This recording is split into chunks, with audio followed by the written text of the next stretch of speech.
কাতারে মার্কিন বিমান অভিযান কেন্দ্রে মারাত্মক হামলা, ইরানের পরমাণু কেন্দ্র হামলাকে জিরো টলারেন্স ঘোষণার দাবি।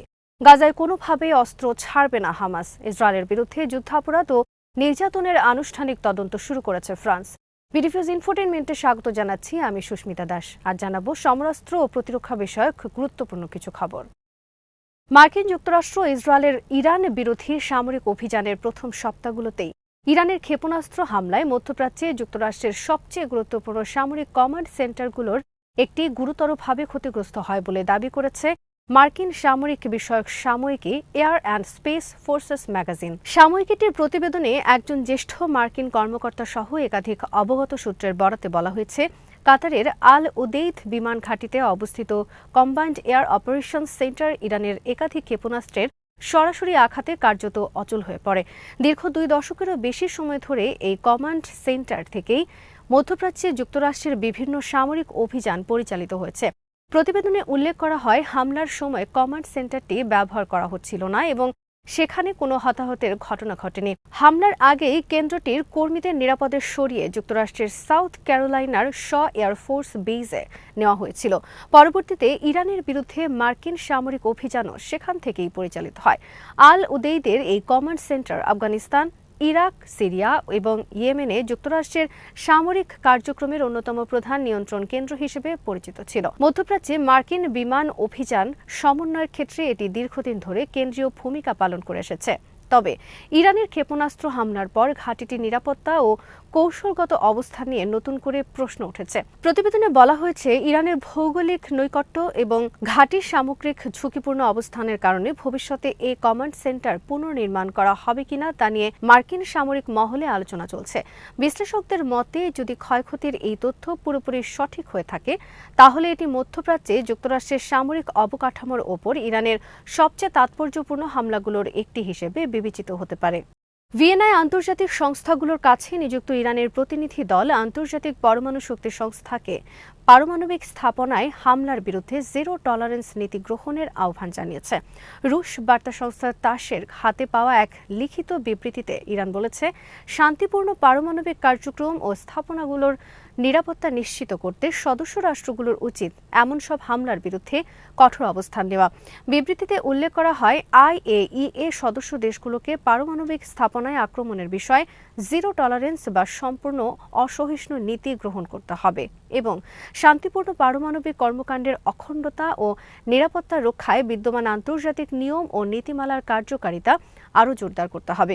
ইরানের প্রতিনিধি দল আরও বলেছে, বর্তমানে বিদ্যমান আন্তর্জাতিক আইনি কাঠামোকে শক্তিশালী করার পাশাপাশি প্রয়োজনে নতুন আন্তর্জাতিক বিধানও প্রণয়ন করা উচিত, যাতে IAEA এর তত্ত্বাবধানে থাকা সুরক্ষিত পারমাণবিক স্থাপনার বিরুদ্ধে যে কোনো ধরনের হামলা বা হামলার হুমকি সব পরিস্থিতিতেই সম্পূর্ণভাবে নিষিদ্ধ করা যায়। তেহরানের মতে, পারমাণবিক স্থাপনায় আক্রমণ শুধু সংশ্লিষ্ট দেশের জন্য নয়, বরং আঞ্চলিক ও বৈশ্বিক নিরাপত্তার জন্য গুরুতর ঝুঁকি সৃষ্টি করে।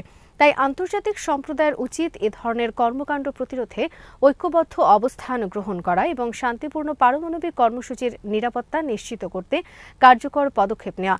এদিকে ভিয়েনায় আন্তর্জাতিক সংস্থাগুলোর কাছে রাশিয়ার স্থায়ী প্রতিনিধি মিখাইল উলিয়ানভ আন্তর্জাতিক পরমাণু শক্তি সংস্থার বোর্ড অফ গভর্নর্সের বৈঠকে সতর্ক করে বলেছেন, পারমাণবিক স্থাপনায় হামলার ঘটনায় পশ্চিমা দেশগুলোর নিরাপত্তা অত্যন্ত বিপজ্জনক, একটি নজিরকে স্বাভাবিক করে তুলছে। তার মতে, জাপোরিঝিয়া পারমাণবিক বিদ্যুৎ কেন্দ্র এবং বুশেহর পারমাণবিক বিদ্যুৎ কেন্দ্র সহ বিভিন্ন পারমাণবিক অবকাঠামোর উপর হামলার ঘটনায় পশ্চিমা দেশগুলো কার্যত চোখ বন্ধ করে রেখেছে, যার ফলে এসব আক্রমণ আন্তর্জাতিক অঙ্গনে ক্রমেই সাধারণ ও গ্রহণযোগ্য ঘটনা হিসেবে প্রতিষ্ঠিত হচ্ছে। তাসের বরাতে উলিয়ানভ বলেন, গত 1 বছর ধরে পশ্চিমা দেশগুলো ইরানের পারমাণবিক অবকাঠামোর উপর হামলার বিষয়টি আড়াল করার চেষ্টা করেছে এবং বিশেষ করে বুশেহর পারমাণবিক বিদ্যুৎ কেন্দ্রে হামলার ঘটনাকে যথাযথ গুরুত্ব দেয়নি।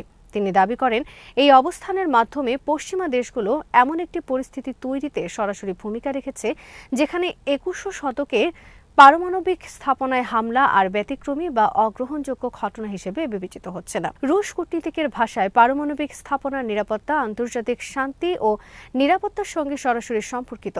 তাই এ ধরনের হামলার বিরুদ্ধে স্পষ্ট ও কঠোর অবস্থান না নেওয়া ভবিষ্যতে আরও গুরুতর ঝুঁকি সৃষ্টি করতে পারে।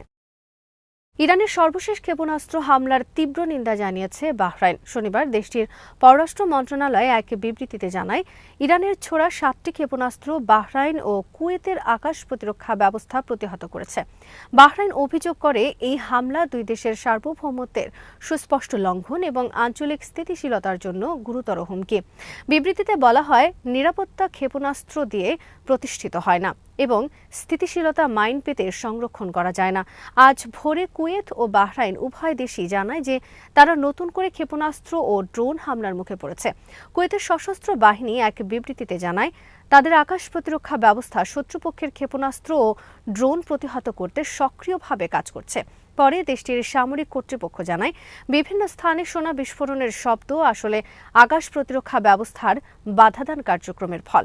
একই সময়ে বাহরাইনেও বিমান হামলার সতর্কতা জারি করা হয় এবং নাগরিকদের নিরাপদ আশ্রয়ে যাওয়ার নির্দেশ দেওয়া হয়। দেশটির স্বরাষ্ট্র মন্ত্রণালয় জানায়, সম্ভাব্য আকাশ হামলার আশঙ্কায় সাইরেন বাজানো হয়েছে এবং সবাইকে শান্ত থাকার আহ্বান জানানো হয়েছে। এর আগে মার্কিন সেন্ট্রাল কমান্ড দাবি করে যে যুক্তরাষ্ট্রের বাহিনী হরমুজ প্রণালীর দিকে ধেয়ে আসা একাধিক ইরানি ব্যালিস্টিক ক্ষেপণাস্ত্র ও ড্রোন ভূপাতিত করেছে। সেন্টকমের তথ্যমতে প্রথমে 4টি আত্মঘাতী ড্রোন ধ্বংস করা হয়, যেগুলো আন্তর্জাতিক নৌ চলাচলের জন্য তাৎক্ষণিক হুমকি তৈরি করছিল। এরপর ইরান, কুয়েত ও বাহরাইনের দিকে 7টি ব্যালিস্টিক ক্ষেপণাস্ত্র নিক্ষেপ করে, যার মধ্যে 6টি প্রতিহত করা হয় এবং একটি লক্ষ্যবস্তুতে পৌঁছাতে ব্যর্থ হয়।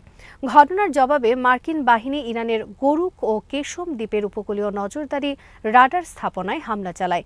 ওয়াশিংটনের দাবি, এসব স্থাপনা উপসাগরীয় অঞ্চলে জাহাজ চলাচলের বিরুদ্ধে হুমকি ও হামলা সমর্থনে ব্যবহৃত হচ্ছিল।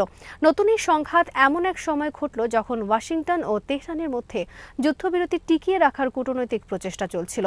তবে সাম্প্রতিক হামলা পাল্টা হামলা পরিস্থিতিকে আরও জটিল করে তুলেছে।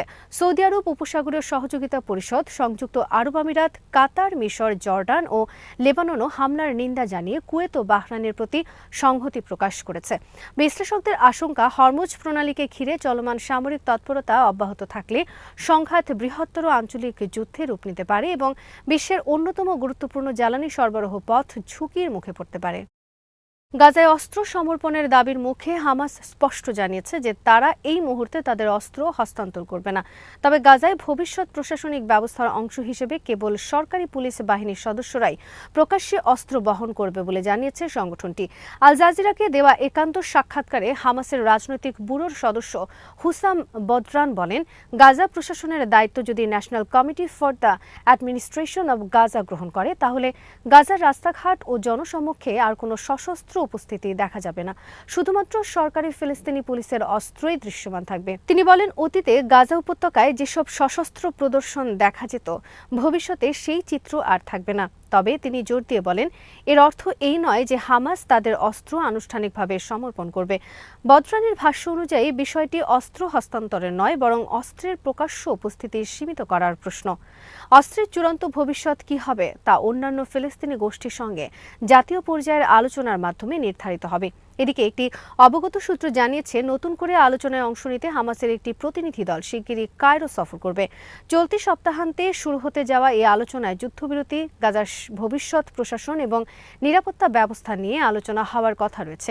হামাস প্রথমে আলোচনায় অংশগ্রহণ কিছু সময়ের জন্য স্থগিত রেখেছিল। তাদের দাবি ছিল, ইসরায়েলকে চলমান লক্ষ্যভিত্তিক হত্যাকাণ্ড বন্ধ করতে হবে।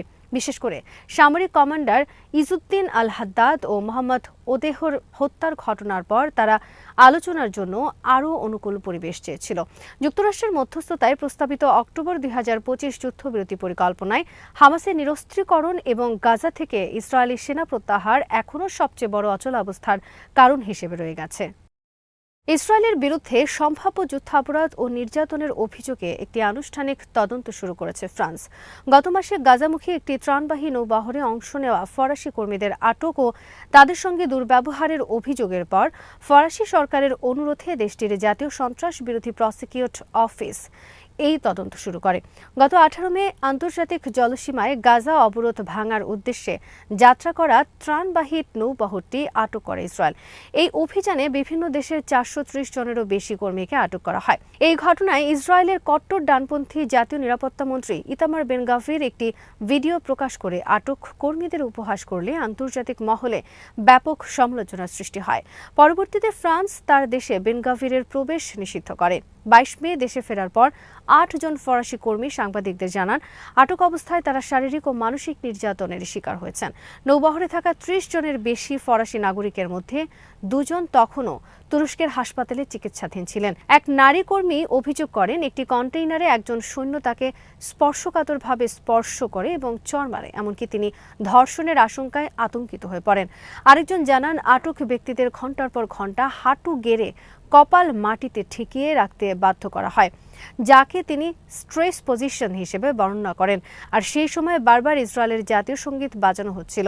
শারীরিক ও মানসিক সহিংসতা, যৌন হয়রানি এবং ধর্ষণের অভিযোগ সম্পর্কে বার্তা সংস্থা এএফপি ইসরায়েলি কারা কর্তৃপক্ষের কাছে জানতে চাইলে তারা এসব অভিযোগকে সম্পূর্ণ ভিত্তিহীন বলে দাবি করে। এদিকে ফিলিস্তিনি ভূখণ্ড বিষয়ক জাতিসংঘের বিশেষজ্ঞ ফ্রান্সিসকো আলবানিস মন্তব্য করেন, নৌবহরের কর্মীদের সঙ্গে যা ঘটেছে তা ইসরায়েলি কারাগারে ফিলিস্তিনিদের ওপর চালানো আচরণের তুলনায় বিলাসিতা মাত্র।